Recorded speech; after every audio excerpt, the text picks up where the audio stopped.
આજે આપણે હોમમેડ દાબેલી અને તેની સાથે એનો મસાલો પણ આપણે ઘરે જ બનાવવાના છીએ. એ મસાલો તમે એકવાર ઘરે બનાવીને રાખી દો એટલે 1 મહિનો સુધી સ્ટોર કરી શકો છો. તો ચાલો કેવી રીતે બનાવવું એ જોઈ લઈએ. તો તેના માટે પહેલાં આપણે મસાલો બનાવી લઈએ. તો તેના માટે 2 ચમચી ધાણા, આખા જે ધાણા આવે એ લીધા છે. પછી 1 ચમચી જીરું, અડધી ચમચી વરિયાળી, 5 થી 6 લવિંગ એડ કરી દઈએ. થોડો એવો તજનો ટુકડો, થોડું એવું જાયફળ, 8 થી 10 આખા મરી એડ કરી દેવાના છે. પછી અડધી ચમચી જેટલી હિંગ એડ કરી દઈએ. 1 ચમચી જેટલું સંચળ પાવડર, 2 સૂકા લાલ મરચાં, પછી 1 તમાલપત્ર, પછી અડધી ચમચી જેટલી હળદર, અડધી ચમચી જેટલું લાલ મરચું, 1 ચમચી જેટલી ખાંડ એડ કરી દેવાની છે અને 1 ચમચી જેટલો આમચૂર પાવડર એડ કરી દેવાનો છે. પછી આપણે આ બધી વસ્તુને સ્લો ફ્લેમ પર શેકી લેવાની છે. આની સાથે જ 1 ચમચી જેટલું છીણેલું કોપરું પણ એડ કરી દેવાનું છે. હું અહીંયા એડ કરવાનું ભૂલી ગઈ હતી એટલે મેં પાછળથી એડ કર્યું છે. હવે આ બધી જ વસ્તુને આપણે ખાલી 2 જ મિનિટ માટે શેકવાનું છે, વધારે નથી શેકવાનું, નહીંતર આપણે તેમાં જે ખાંડ નાખી છે એ ઓગળી જશે.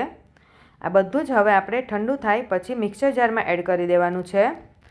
પછી મેં 1 ચમચી જે કોકોનટ પાવડર ભૂલી ગઈ હતી એ એડ કર્યો છે. તો દાબેલી મસાલો આપણો તૈયાર થઈ ગયો છે. એને તમે કાચની બોટલમાં ભરીને ફ્રીજમાં રાખી શકો છો 1 મહિનો સુધી. હવે આપણે બીજી ચટણી એક લાલ બનાવી લઈએ. તો તેના માટે લાલ સૂકા મરચાંને મેં થોડી વાર માટે પલાળી દીધા હતા. તેમાં મીઠું સ્વાદ પ્રમાણે એડ કરી દઈએ. અડધો લીંબુનો રસ, 2 ચમચી જેટલા સિંગદાણા, 1 ચમચી જેટલી ખાંડ અને થોડું એવું પાણી નાખીને આપણે ચટણી પીસી લેવાની છે. જો તમે લસણ ખાતા હોય તો આની સાથે જ લસણ એડ કરી દેવાનું. જો આપણી લાલ મરચાંની તીખી ચટણી પણ તૈયાર થઈ ગઈ છે તો એને આપણે સાઈડમાં મૂકી દઈએ. હવે આપણે એક ખાટી મીઠી આંબલીની ચટણી બનાવી લઈએ. તો એના માટે અડધો કપ આંબલીને આ રીતે મેં પલાળીને પલ્પ કરી લીધો છે. હવે એ પલ્પ આપણે એડ કરી દઈએ એક પેનમાં. તેમાં 3 ચમચી જેટલો ગોળ એડ કરવાનો છે. આંબલી કેટલી ખાટી છે એ પ્રમાણે ગોળ એડ કરવાનો. પછી મીઠું સ્વાદ પ્રમાણે અડધી ચમચી જેટલો ચાટ મસાલો અને થોડું એવું લાલ મરચું અને ધાણા જીરું પાવડર એડ કરીને આ બધો ગોળ ઓગળે ત્યાં સુધી આપણે તેને ઉકાળી લેવાની છે. લગભગ 3 થી 4 મિનિટમાં જ આપણી ચટણી તૈયાર થઈ જશે. આ ચટણી એકદમ ખાટી અને મીઠી બને છે. આ ચટણીથી જ દાબેલીનો સ્વાદ ખૂબ સરસ આવે છે.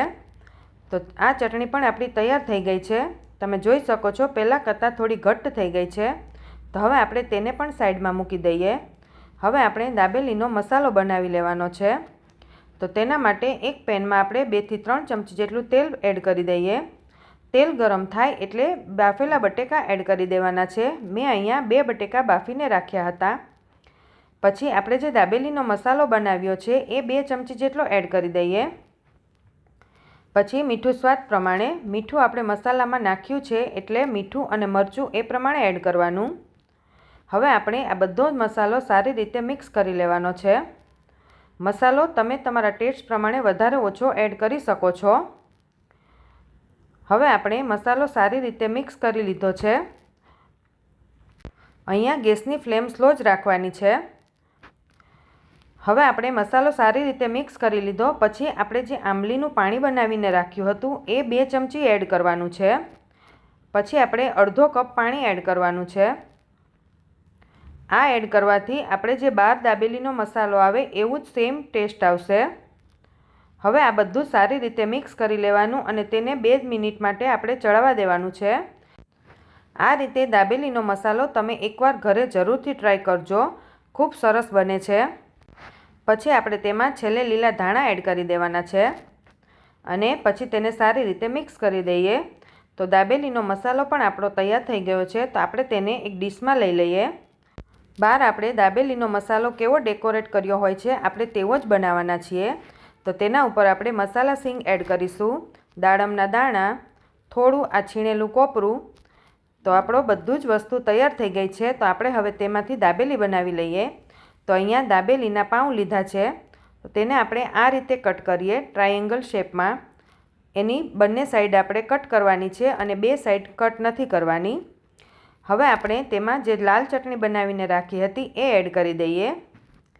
એ બંને સાઈડ આપણે લગાવી દેવાની છે. પછી આપણે જે ખાટી મીઠી ચટણી બનાવી હતી એ બંને સાઈડ લગાવી દઈએ. પછી દાબેલીનો જે મસાલો આપણે બનાવ્યો હતો એ મૂકી દેવાનો છે. મસાલો તમે વધારે ઓછો તમારી રીતે ભરી શકો છો. પછી પાછી થોડી મસાલા સિંગ, થોડા લીલા ધાણા અને દાડમના દાણા આપણે મૂકી દઈએ. અને હવે આ રીતે બધી દાબેલી તૈયાર કરીને આપણે સ્લો ફ્લેમ પર તેલ મૂકીને શેકી લેવાની છે. તમારે કેટલી ક્રિસ્પી કરવી છે એ પ્રમાણે તમે શેકી શકો છો. આ રીતે આપણે ઉલટપુલટ કરીને બંને સાઈડ આપણે શેકી લીધી છે. તો હવે આપણે તેને પ્લેટમાં લઈ લઈએ અને ઉપર આ રીતે બંને સાઈડ આપણે તેને સેવ લગાવી દઈએ. પછી ઉપરથી આ રીતે તમે ડેકોરેટ કરી શકો છો. આ રીતે બનાવેલી દાબેલી ખરેખર ખૂબ જ સરસ લાગે છે. તો તમે પણ ઘરે જરૂરથી ટ્રાય કરજો. તમને મારો વિડીયો ગમ્યો હોય તો લાઇક, શેર અને સબસ્ક્રાઈબ કરવાનું ન ભૂલતા.